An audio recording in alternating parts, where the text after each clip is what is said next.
Brendan, it is so great to have you here with us today. Today, we're going to be talking about canine antebrachial anatomy, relieving soreness and restoring movement. But before we do that, can you just tell us a little bit about yourself? Yes, I'm Brendan. I'm a small animal massage therapist. I'm also a canine swim therapist. I'm here in Washington State, so like kind of between Seattle and the Canadian border. I'm about maybe 45 minutes south of Bellingham and about an hour north of Seattle. So if anyone knows the area, that's kind of where I'm generally located. I got into this to do stuff with my dog at home and still do that. And also doing with other people's dogs at their houses too, and at the pool where I work as an employee. So I went to the Northwest School of Animal Massage and had a really great experience there. Highly recommend it if you're in the area. And I've just kind of been continuing to take some other courses online to learn on my own. I do a lot of reading, and I have a pretty wide range of interest in the dog world, but anatomy is definitely one of the things I'm most interested in, and just anatomy as far as how it relates to dogs and what we do with them as body workers. So that's just kind of a short synopsis. Polly, did you have anything else you wanted to add, or should I just go ahead and go into the talk? Just go ahead and go into the talk. Okay, so if you see me looking down at any point, just to let everyone know, that's kind of where I'm seeing everybody here, any notes, but my camera is up here. So I'll primarily be trying to remember to look at the camera. So hopefully that will go smoothly. Please let anyone know on the staff if there's any issues with connectivity or my sound or video quality. I'm running a lot of different things on top of each other, but it seems to be working good. So we'll just go into it. So I'm just going to explain a little bit what we have here. So the plan is to do live drawings here on the whiteboard, and we're going to talk about massage and anatomy as we go. But I think there is a slideshow that someone is going to have. So if your internet is struggling to kind of see this at any point, you can ask for the slideshow, and there's going to be like static images that you'll be able to view as I talk about what we're going over. So I think everything's in camera. So I'll just explain what we have here a little bit, and then we'll kind of get into the talk itself. So this is the left palmar carpus. So that's like the underside. This is the side that's going to be going down on the ground here, or the left paw. Over here, we have the left dorsal. So, the top side of the paw that we would see looking down at the dog's paw. And what we have here in these colors on both sides are the muscle insertions. And so we'll talk more about these as we start talking about the muscles and how it relates to what we do as for work. And here we have some drawings of just the bony skeleton. So we have the left medial view. So this is like the inside of the arm view. And then we have the left lateral, so the outside of the arm view. And we're going to build our muscles on top of that. And I have kind of like a clear plastic laminate on top of these, so we'll be able to erase. So if anything doesn't show up, we'll just redo it. So that's what we'll be working with, and we'll just go ahead and go into the talk. So thanks again for coming, and we're gonna go ahead and get into it. So why does this area matter? It takes a lot of load. So, dogs tend to front load naturally because their head is heavy. And so they're going to carry, that 60-40 weight distribution, 60% of the front limbs, 40% in the hind limbs. But obviously, a lot of the clients we work with are going to be older. They may have had injuries. And so they will, on average, tend to front load more than they should naturally. So that puts this area under a lot of load. And really, this area has two primary functions. One is to support the dog against gravity. So if it's supporting more weight than it should, then that's a lot to ask of a lot of these small, delicate structures.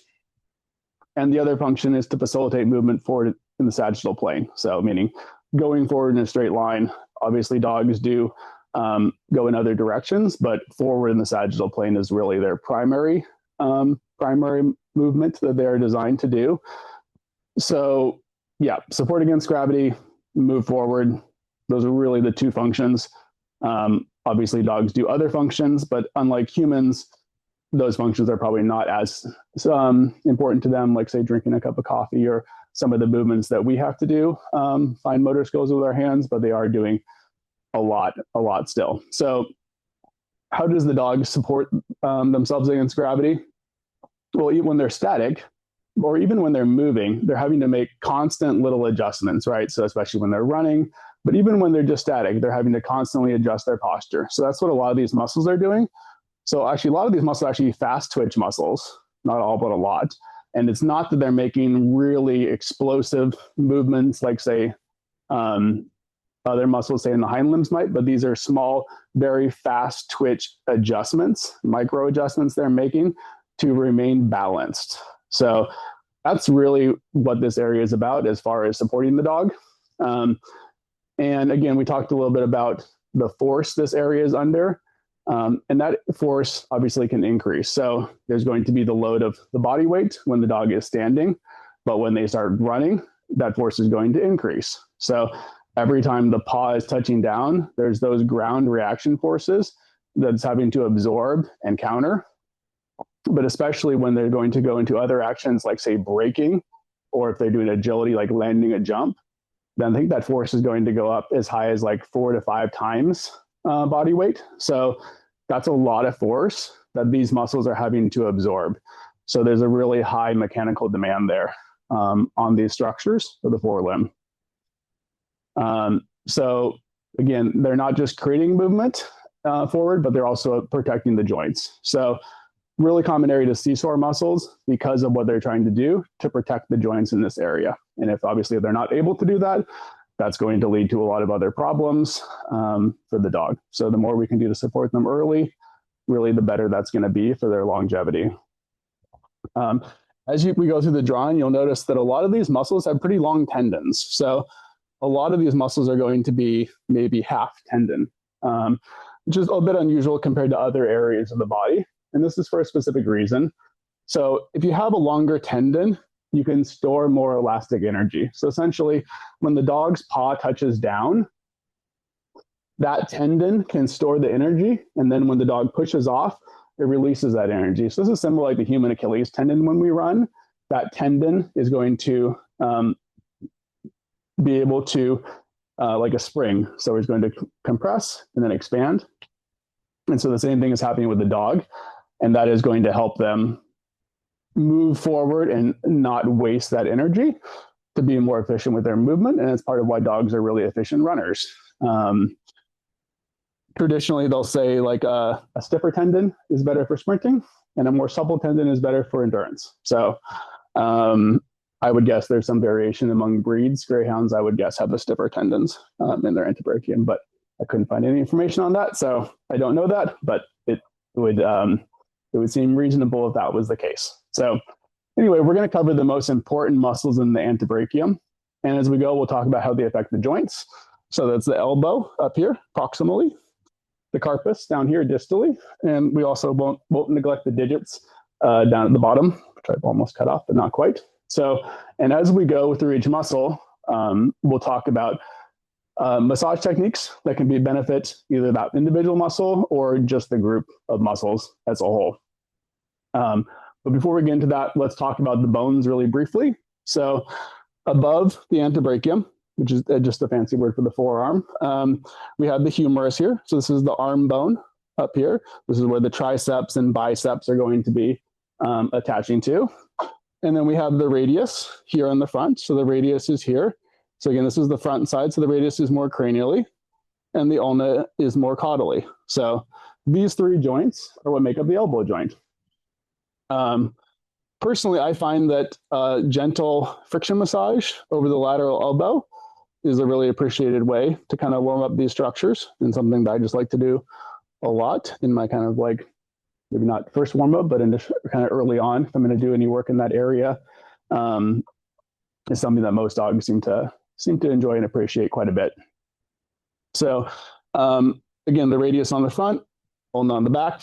The ulna is very easy to palpate here. The olecranon, that's kind of that bony knob that sticks up on the back of the elbow. That's something you can find on a dog very easily. And that's basically just there. Well, it's not just there, but it's there to give the triceps a place to connect. So it's creating a really big lever here. which is why the ulna is actually the longest bone in the dog's body. So you might think it's the femur. It's actually the ulna is the longest bone in the body. And the primary reason for that, so why it would be longer, is to give the triceps a lever so that when the triceps can pull on this to extend and create that motion forward and be the big driver moving forward in the front limbs for the dog. So that's why the ulna is so long, probably. Now you might ask, why does the dog have two bones here? Why don't they just have one bone? Wouldn't that be simpler? And it's not an unreasonable idea. I mean, the humerus here in the upper arm is just one bone. So why do they have two here? And the advantage is that there's more movement is possible, right? I mean, that's why humans have two bones. So we can have this huge amount of supination and pronation and draw on a whiteboard and do all these things. So dogs don't need as much movement as we do, but they need some. But this connection between the bones still needs to be strong, right? So if we're going to give up some of the strength of having a single bone, we want to try to replicate as much of that strength as possible while maintaining movement. And so that's where these connections between these bones come in. And so that's where a muscle called the pronator quadratus and the interosseous membrane. So we'll talk about those two really briefly. And I'm going to go ahead and just draw this in. I'm going to draw this on the medial side here. So the interosseous membrane, we're just going to draw this in blue here, basically joins the radius and the ulna. So what this is it's an irregular connective tissue. So irregular, so we'll just kind of draw it all randomly, because that's what it is. It means the collagen fibers are randomly arranged. This creates a really strong connection between these two bones, but it's not as rigid as bone is. But it is connecting the radius and the ulna in a similar way to if they were bone. So this is a helpful structure. However, it can kind of get a little bit restricted. And we'll talk about that in 1 second. But first, we're going to talk about the pronator quadratus on top, which is going to be in the same area, except this is a muscle that goes from the ulna, just draw it like this, to the radius. And so this is going to do a similar function to the interosseous membrane. It's going to be providing a stable connection between the radius and the ulna, but it's also one of the two muscles responsible for pronation in the forearm of the dog. So pronation is where my thumb would point down. So similar to the dog, it's where I guess it'd be their second digit here, would be kind of like rotating, medially rotating down. So again, dogs aren't really going to do a thumbs up, thumbs down like we would. So they don't have this range of motion, but they have a little bit, so they can constantly readjust on uneven terrain. It's going to be really primarily what's that for. So again, these structures though can get restricted. And so there's a couple of mobilizations they will do in human massage that I've found helpful, which is going to be interacting indirectly between the bones of the radius and the ulna by affecting the soft tissues on top of them. So we're going to talk about two techniques. They're both meant to be done really gently, and you'll want to make sure that the area is warmed up and the dog is comfortable. If at any point the dog seems to really not be liking it, then it's probably something I would step back from, and you don't need to push it. So the first one, I'm going to show you, we can get the camera to change what it's focusing on this anatomy model. So that you're going to be looking here at the medial side of the radius and the ulna here. So I'll do it kind of an awkward way, but it would be different on a live dog, obviously. So what you're going to do, and this probably won't work on that small of a dog. The second version will work with everyone, and is probably a little bit more what I would stay with, but I'll show you both. So what you would do, and this is going to be based on coming in just above the carpus here in humans, is you're actually going to be putting your fingers next to each other if you can, but in a dog most likely one on top of the other, and you're going to kind of pull apart. So you're going to be pushing into the bones over a lot of muscles. So you're not just going to hook the bones. You're going to be kind of gently pushing into the muscles in that space where the bones are. and pulling apart. So it's going to be really gentle. You're not going to be just yanking the bones apart, right? You're just going to be, think about just sliding into that space and just gently trying to think about creating space. You're not trying to pull them apart literally. You're just trying to create space basically in those soft tissue structures. But the second one's going to be a lot easier, and it's actually the one I prefer more. So we're going to move on to that. And what I would recommend to get comfortable with pressure in that area is I would try to practice on a friend, where you're going to kind of come in to the palmar surface of the wrist here, and you can kind of put your fingers next to each other and kind of gently spread apart.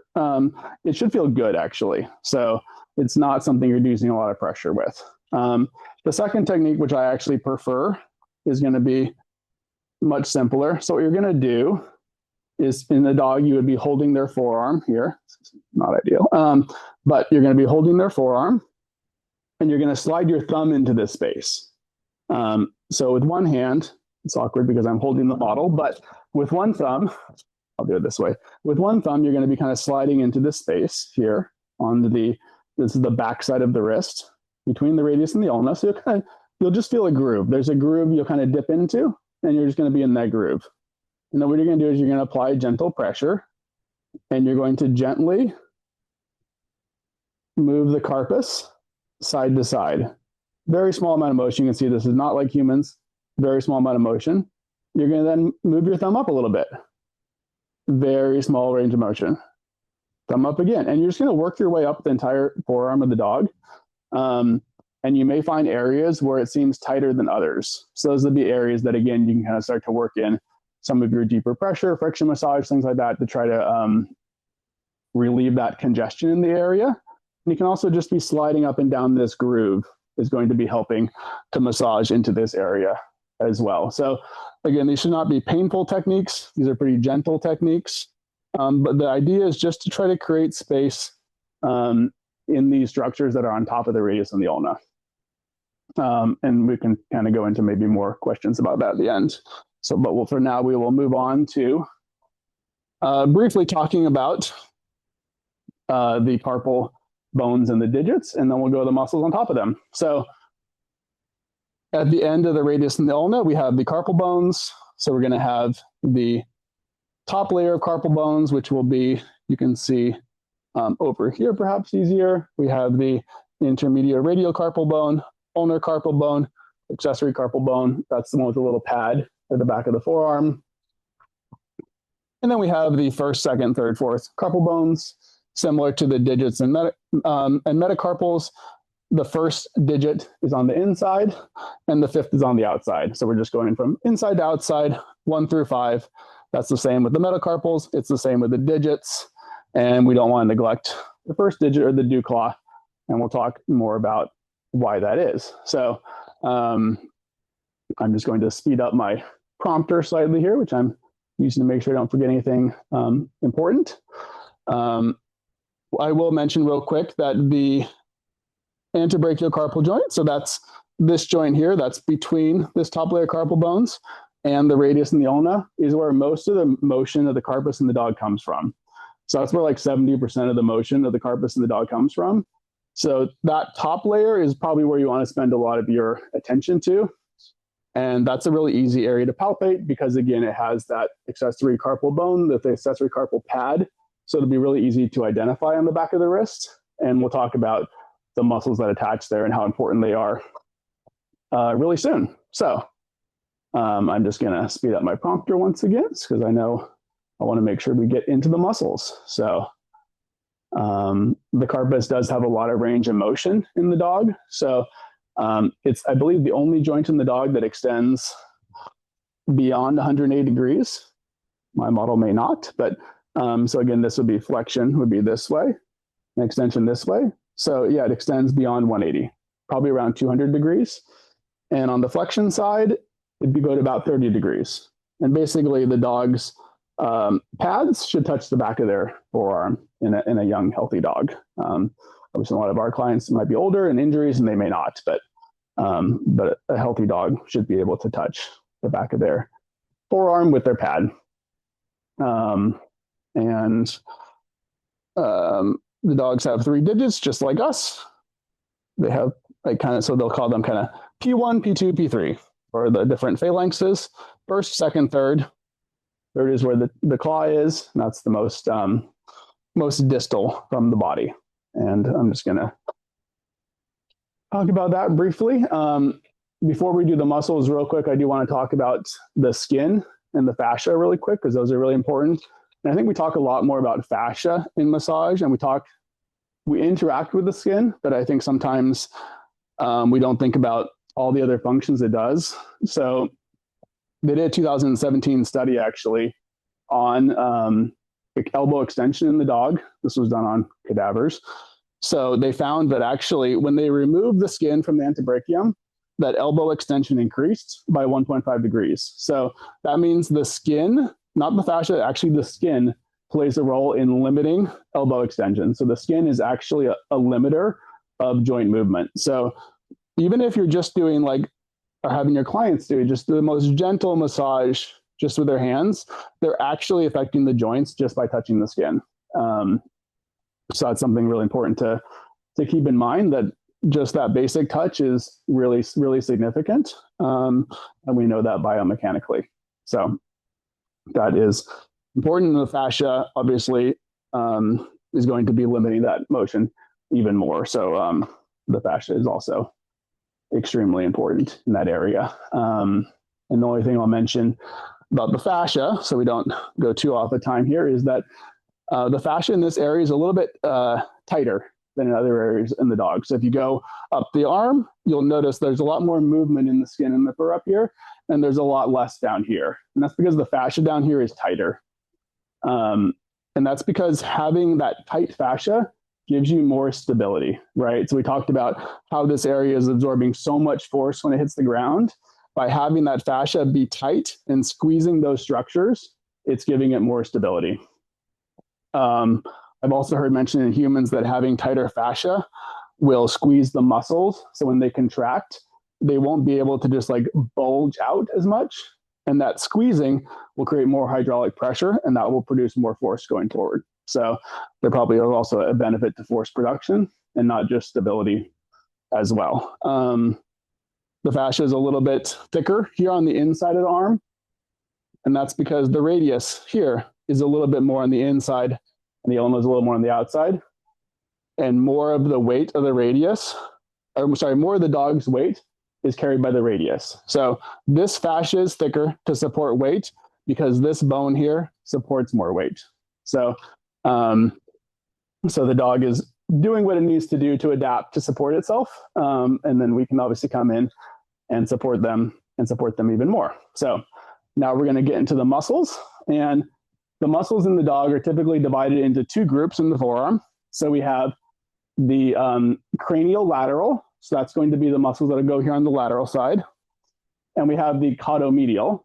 So again, cranial lateral, meaning front outside, caudomedial, meaning back inside.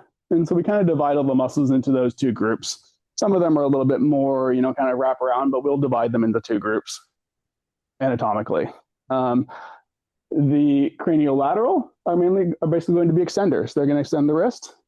The caudomedial here are going to be flexors. So, and you'll kind of see some generalizations as we move through, but for the most part, that's going to be how they're going to function. I'm going to speed up forward slightly, and we're going to get into the muscles. So let's go ahead and draw the extensors on the board. So I'm going to grab my markers here. We're going to go ahead and draw it. So the first muscle is the extensor carpi radialis. So we're going to draw it here on the lateral epicondylar crest, and it is going to be coming down the forearm here. So we're going to have the muscles coming down, and yeah, it's close enough. And about 2/3 of the way down, it's going to transition into a tendon here. And the tendon is going to go to metacarpals 2 and 3. So on the inside. So this muscle you can see here, it's crossing the elbow joint. It's crossing the wrist joint. That's going to be a pattern you'll see about a lot of these muscles. They're going to cross 2 joints. And this is the biggest muscle in the forearm of the dog, at least on the front side, I think total. No, just on the front side. Anyway, so we're just going to speed this up because my notes are too slow. This is a pretty easy muscle to locate. So in the dog, this is a very superficial muscle. So if you are on, let's go down here to the forearm. Going to be easier to palpate. So if you're go to the elbow joint and go a little bit below the elbow joint on the forearm.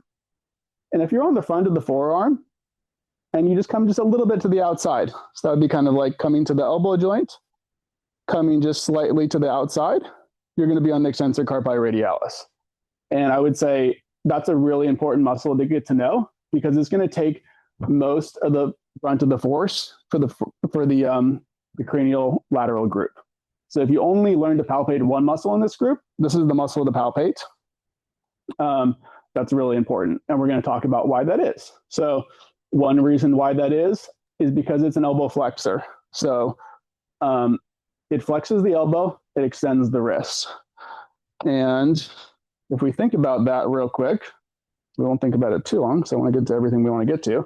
But again, it flexes the elbow joint. So when the dog is running and they're extending, they're getting ready for their paw to touch down on the ground, right? You can picture their forelimb being extended, reaching out. The elbow joint is extended. When the elbow joint extends, the wrist extends. And that's because of this muscle primarily. Because this muscle, when it wants to flex the elbow and extend the wrist. So when we extend the wrist, this muscle is stretched out and it's only so long, which means it needs to shorten. How does it shorten? It shortens by extending the wrist back, right? So even without really engaging, even just passively, this muscle wants to extend when the forelimb goes forward. And actually they found that when this muscle, again in a cadaver, was cut, that when the elbow is extended, the wrist no longer extended. So this muscle is doing a lot. And that's probably why it's a common area to see myofascial trigger points in the dog, typically kind of just below the elbow joint here. Michelle Broadhurst, in her book on myofascial trigger points in dogs, talks about this specifically, I believe. So this is a good one, a really good one to know. So we're going to go pretty quickly through the others because this is probably the most important one in this group for you to know. And I got a lot more info in my guide on the others, but we're going to draw them in just real quick. So this around here is going to be the lateral epicondyle. That's where all these other muscles are going to come off of. So we're going to have the extensor digitorum communis coming down about halfway down the forearm. And it's going to convert into this long tendon. And we talked about long tendons, good for running. And it's going to go down and it's going to go to all of the digits, that distal phalanx P3. And we got another one here, extensor digitorum lateralis. Same thing, go down about halfway. It's about half the size of the communis. And it's going to go to just digits 3 through 5. But these are going to be the digit extenders. These are going to be what's going to actually move the digits, not just the carpus. So both of these muscles are pretty small, but they are important. They are pretty superficial, so you can palpate them. You just go from one to the next, kind of moving laterally. I think the only thing from a massage standpoint to really think about these muscles is, they extend the digits. So just remember to flex the digits when you're doing your passive range of motion of the carpus, that you also include the digits as well, so they get a good stretch. The last muscle in this group real quick is the extensor carpi ulnaris, also coming off the lateral epicondyle. You can see a pattern. This outside the elbow here is an important area. It's probably why they like that gentle friction massage, because it's an important area. So we're going to come a little over halfway down here, extensor carpi ulnaris, and it's going to come to the lateral side of metacarpal 5. So that's like the outside of the wrist here. And some people will say also the accessory carpal bone, though that's through an indirect fascial attachment. So only thing I'll say about this muscle is because it's on the outside here, it can have mixed functions, primarily going to stabilize. But again, it's on the outside. It's not really on the front. It's not really on the back. So it can actually extend the wrist or flex it depending on the position the dog's forearm is in. So we call it an extensor because of human anatomy. It is a pure extensor in human anatomy, but in dog anatomy, it's actually kind of works both ways. That is obviously helpful for them. So we're going to go on and we're going to talk about the cranial group. So we make sure we don't lose our time. And my prompter has stopped working. No, it's working. Okay, great. The only thing I want to say before we go on is that if you'll notice here, again, it's hard to see in the drawing, but these muscles are coming to the front, except for the extensor carpi ulnaris. They're coming to the front of the wrist, but they're starting on the outside. So really, they're kind of curving around. They're not just coming straight down. They're wrapping from the outside to the front. So if you want to follow the muscles, if you want to be doing, say, effleurage and follow the muscle fiber direction, you want to start from the outside and go to the front. So it's going to be kind of outside to front, not just straight down. So that's, I think, useful to keep in mind when you're doing palpation. So you just know, obviously, you don't have to follow the fiber direction, but if you want to be, or you want to be going perpendicular to it, it's not going to be just straight down. So that is useful to know, I think. So we're going to go on to the flexors. So again, the flexors are kind of the same thing. They don't go straight down the arm. They're going to start primarily here on the medial epicondyle. So if you just think lateral epicondyle, medial epicondyle, you'll cover almost all of the muscles in the dog in the forearm and where they're starting. So first off, real quick, we got the, we're going to do the flexor digitorum profundus first. So it is going to be coming off of actually the medial epicondyle, but also the radius and also the ulna. So big muscle, deep muscle. We don't really touch it, but it's an important muscle. It's going to come off of all three of these attachments. It's going to come down the forearm on the back inside. It's going to have a tendon. It's going to go down, and it's going to go to P3 of all the digits. So even the dew claw. So this is going to all the digits. So this is going to be a really deep muscle. It's going to help to flex. It's going to help to stabilize primarily. And that makes sense. Deep muscles tend to be more stabilizers. This is a big muscle. It does a lot of work. Again, flexor, digitorum profundus. Flexor, because it's a flexor. Digitorum works on the digits. And profundus means like deep. So we know it's the deep one. So because the other one's going to be superficial. I'm just kind of speeding through these a little bit so we get to talk a little bit about everything that's important here. But we can go back with questions, so we have time for that. Second of the four muscles here is the flexor carpi radialis. It's a little bit in front of the flexor digitorum profundus. Comes down the forearm. And it goes to metacarpals 2 and 3. And you can see here, it's going to metacarpals 2 and 3. So that's going to be an easier way to see where these muscles are going than probably the drawing I'm doing here, because just of the angle. But that's an important carpal flexor muscle. It's a little more straightforward than some of the other ones. So we'll continue on. The flexor digitorum superficialis is a really big muscle. It starts here, also from the medial epicondyle. So you can see a lot of them do. It's going to come, it's a big muscle. So in fact, we're going to erase some of this so I don't get blue on my red, but it's going to be a big muscle here, very superficial. If you're on the inside of the forearm, kind of slightly to the back, you're probably on this muscle. It's going to be really easy for you to palpate that. And it's going to go to all four of the main digits. So 2 through 5 here, and it's going to go to the second phalanx. So not as far down as the profundus. Important thing to mention that's worth covering there is the digits themselves. So again, the dog walks on their digits, so their digits are flexed. In older dogs, you might see the digits start to flatten out. And that's more likely to happen probably on the middle two digits, 3 and 4, because they do carry more weight than digits 2 and 5. But if you do see that they flattened out, if the toe is flat, like just flat on the ground, it's probably damage to this superficial digital flexor tendon. And we can think about that because it goes to this kind of second joint here in the toe.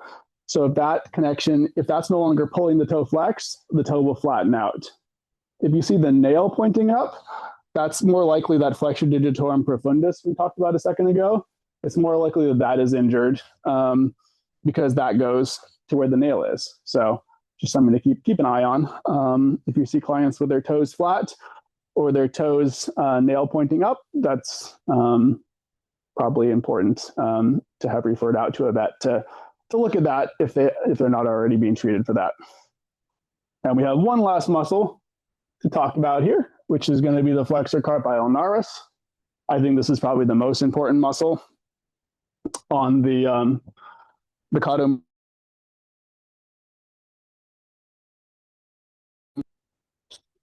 off of the medial epicondyle. You can see that's kind of the star. It's also going to come off of the olecranon of the ulna here. And these muscles are going to go down the forearm on the back side, and they're going to go into this accessory carpal bone. Again, that's the one with the pad that you can see on kind of the back of the forearm. They're going to go to that. So this muscle is really important because if a dog has a hyperextension injury, their wrist is flattening out, again, the wrist in the dog is going to be, pretty straight up as they're walking on the digits. If this starts to collapse, you can see how this bone goes from here to here. Think about this flexor carpi ulnaris is inserting here. So if you have a hyperextension injury and it's going down to there, that tendon has gotten pretty stretched out at that point. So really important for supporting the wrist in the dog and flexing the carpus, resisting the forces of gravity. So like who has to resist the forces of gravity? We talked about when it comes down to landing a jump, braking, it's going to be sporting dogs, working dogs. So that's why it's a really common injury to see in sporting or working dogs. So if it's a serious injury, hopefully they're getting it treated. But if a dog just engages in those sports or activities a lot, you can probably guess that this muscle right here is going to get sore. And it's really easy to find because you just come to that little carpal pad and you just feel that tendon right above it. And you can just kind of palpate your way up. And you can do, you can knead the muscle, you can knead the tendon. You can really do whatever type of massage strokes you want to do that you find effective. But just keep that in mind that if the dog engages in those activities or they just put more weight in the front limb than they should, probably a lot of our clients, this is going to be a really important muscle to work on for the dog and support them. So it's probably, I would say, the muscle that I work on the most in my clients. Most of them don't have like a serious hyperextension injury that's being treated. It's just an area that gets sore for them. And if you ever see Brendan, I just want to give you a heads up on the time of it being 20 before the hour. Perfect. We're just about ready to wrap up. I'll just mention that if you do have a client who has pain in this area, obviously you want to get it checked out by a veterinary professional. But I have found taping, kinesio taping in this area to be supportive in an area where they don't have a full tear, but they have a partial tear, or they have just tendons have been stretched out. That taping can be supportive in cases where a brace isn't like warranted that they would get from their vet. So I think that is really mostly what I want to cover today. Again, keep in mind, these muscles are starting on the inside and they're kind of going more to the back. So think about starting your palpation from the inside and wrapping toward the back. So maybe we'll see if we have some questions, and if we don't, then we can talk about some other stuff as well. So thank you. All right. Lisa T, were you one that was Questions? the questions? Yeah. I have them. Oh, you have them. Okay, sorry. That's okay. So the first question that was asked, one of my clients is a tripod without forelimb and scapula. Sits 6 months old and now 2. She has some carpal hyperextension. Any additional support beyond the already amazing information? Yeah, I mean, I think so. One thing I found helpful with my clients, whether it's me doing it or a veterinary professional doing it, is laser, cold laser being helpful. I think the biggest issue with like using laser or red light therapy with dogs is their fur, and so obviously that's gonna limit us in how much that light is able to penetrate. But the fur in these areas on most dogs tends to be shorter than say on their spine. All of these structures here, like these tendons, a lot of these are like right on the surface, just like us. And so the light and the laser light doesn't have to penetrate very deeply to affect those structures. So I find that to be particularly effective in these areas. And again, the taping is something that you could look into that also could be supportive. I think my giveaway is a book on taping. I didn't write it, but it's just one of my favorite books on taping. I think generally in taping, the thing to keep in mind is that you can tape over this accessory carpal pad, but if you're doing a lot of tension on the tape, you probably want to go around it. But if you're doing a little bit, you can go over it. So, yeah. Awesome. Next question. I guess it's more of a statement. Sorry, but if you have any ideas about removing dew claws. In New Zealand, the vets no longer remove them unless there's a medical reason. Yeah, I'm definitely a fan of not removing it. And actually, the dew claw here, you can see, I mean, we have this pretty significant flexor digitorum profundus tendon that goes to the dew claw. But also we have a really important muscle that we didn't talk about because only so much time, but the abductor pollicis longus muscle, which is kind of underneath these muscles. The tendon kind of pops out here and it goes actually to this dew claw. That muscle and tendon actually really stabilizes the wrist. So dogs that have their dew claw removed actually have higher rates of carpal osteoarthritis. And that's probably because of that abductor pollicis longus tendon being cut. And when it's cut, it can't stabilize the wrist as much. So yeah, I'm not a fan of removing them. Okay. Marianne Smith has a long question. I'm going to see if I can Bring it on. abbreviate here a bit. I'm going to shorten it to say, what is the best way to reduce pronation, pressure on the carpus, elbow, and shoulder? Dog has a soft carpal brace. Doesn't run around as we have run leash and long leash, 20 minutes long a day. She'll be 10 years next week. I can read the entire thing if you would like. No, that's okay. So reduce pronation. So she's overpronating. Yes, I believe so. Yeah. Okay. Probably rehab, to be honest, like some sort of exercises to try to correct that posture, and then massage to support that. But I think strengthening to kind of help rebalance the paw with either like someone in rehab or potentially someone in fitness, if there wasn't a rehab professional in your area to work with your vet, would be really good. There is some information on there. I think her name's the Canine Conditioning Coach. I think she's got some information online about fitness specifically for the paws. You could look into that, but there's a lot of other people I'm sure can do too. Yeah, thanks so much for that information. So yeah, she's only got 2.5 digits on the front, the left fore.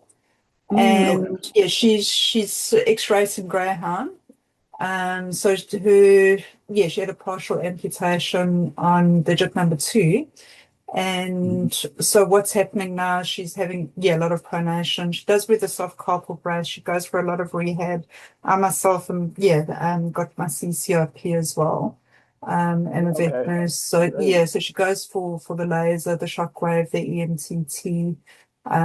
Yeah, we do the massage therapy and all of that. But just in the last 2 months, we're actually battling like crazy to keep on top of the fascia that's getting really, really locked up in the shoulder region, around the scapula, the traps, the rhomboids, and yeah, it's just progressively getting worse despite the amount of rehab that she's having. And yeah, I just worry about, yeah, she's probably got probably another 4 years ahead of her if osteosarcoma doesn't get her. Yeah, that's difficult. I don't know if there's anyone in your area who does like swim therapy, but that might be good for the shoulder to get that to get a little bit more mobility and range of motion in a non-weight bearing environment. But otherwise, anything you can do to mobilize the scapula, I think would be good. And again, you could try taping, not just here, but you could try taping around the wrist, so it kind of creates like a less than a brace, but more than having nothing on. And you can put a brace over tape too. That's no problem. So that could be an option to look into as well. You can definitely get creative with how you're taping.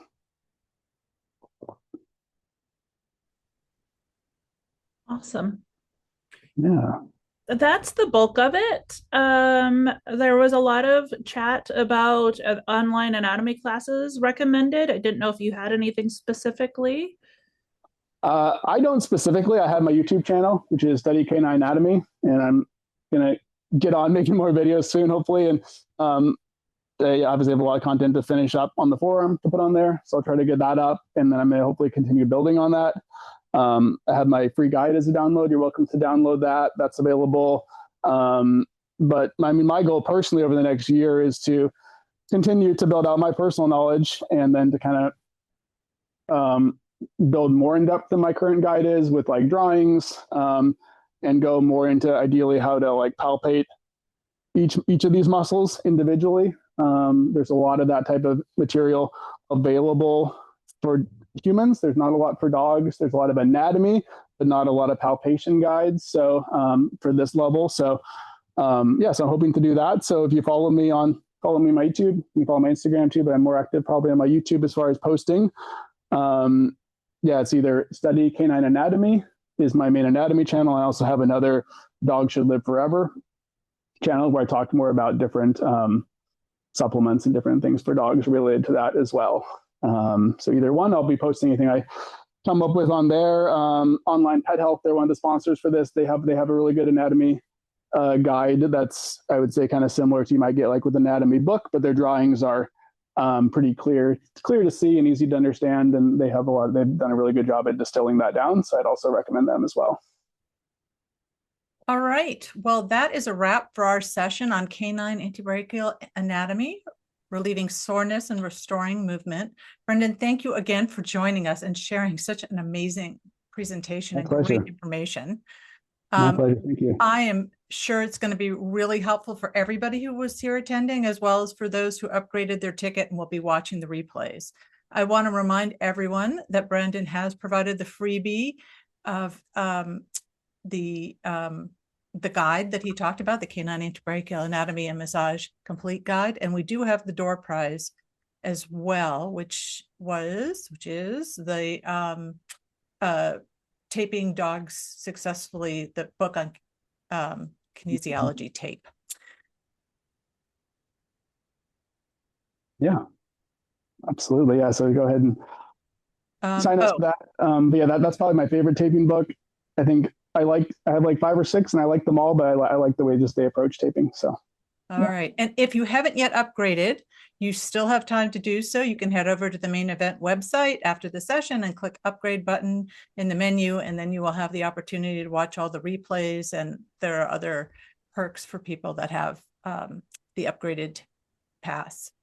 Now, before we wrap up, Brendan, I know you mentioned it just a minute ago, but just to make sure everybody got it, can you tell us how they can find you? What's the easiest way to connect with you?